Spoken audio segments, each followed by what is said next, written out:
Welcome to the Real Estate Espresso Podcast, your morning shot of what's new in the world of real estate investing. I'm your host, Victor Menashe. Today's another AMA episode. That is, Ask Me Anything. I love to answer your questions, and if you have a question you think is going to be of broad interest, send it in. I'll answer it live on the air. Send your questions to victor@victorjm.com.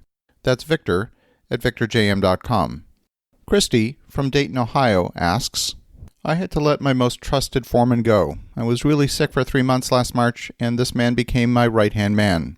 I let him have more control of my job sites than I normally give any employee because I trusted him. He became our friend and would frequently send food and candy home for me and my husband. We stopped talking directly to our employees and only communicated with my foreman. We went through 38 employees since January. I had multiple complaints from my employees that my foreman would yell at them, have unrealistic expectations, and wasn't doing any work on any of the job sites. He was only giving orders. My first mistake is that I thought the job my foreman was doing for me was more important than listening to my employees who had reached out to me. I let my foreman fire people who weren't working out, so I decided to watch the work he did during the course of a week. And during this week of observation, hardly anything got done. The work he did was shoddy, and he tried to take credit for others' work. There was no one else to blame for the shortcomings. He had to go. Where did we go wrong?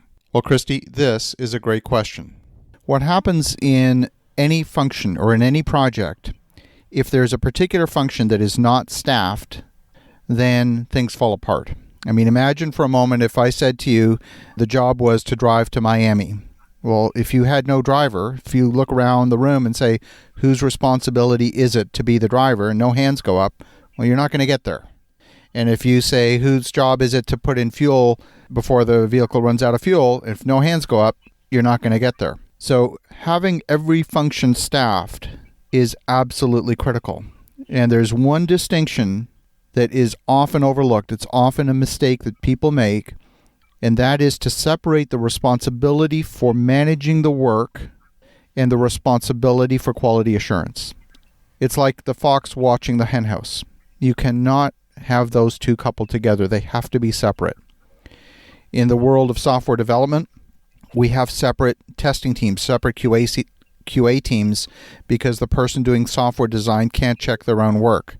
Do you remember in high school when you would have submitted a paper to your English teacher and you might have proofread it 3 or 4 times, but you didn't get the grammar error? The teacher caught it and you got red ink all over your paper.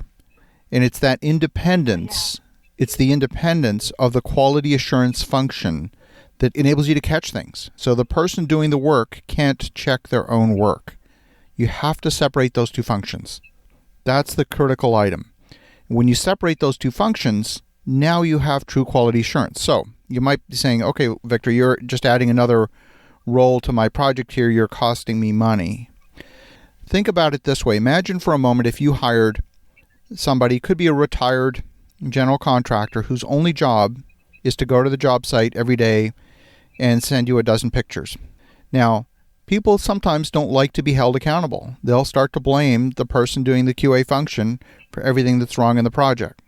But if you say, well, this is my Uncle Bob, he's just going to come into the job site once a day and take pictures. That's going to be a little bit more disarming than saying, here's a QA person to check up on you. But if you staff that QA function, imagine if the project was 200 miles away from your location and you couldn't be there every day, you would have to hire somebody to fulfill that function. Oftentimes people expect the general contractor to do that work, but if you couple the responsibility for managing the work and the responsibility for ensuring the quality assurance together, you're always going to have problems. Always, always, always. It doesn't matter what the project is, doesn't matter whether you're building houses, doesn't matter whether you're running software, doesn't matter whether you're running a restaurant, doesn't matter what you're doing, you have to separate those two functions. Every single business has to have a function that represents the voice of the customer that's independent from the responsibility of getting the work done. If the quality is not being met, you see, you have to make sure the quality assurance person's job is simply to raise the problems. It's not to solve the problems. It's your job as the project owner to figure out what's the best solution. I want to thank you, Kristi, for an awesome question. This is an issue that comes up in every business, and I see it over and over and over again. So for the listeners at home, definitely pay attention to having the QA position staffed in your organization, doesn't matter what your business is. As you think about that, have an awesome rest of your day. Go make some great things happen. We'll talk to you again tomorrow.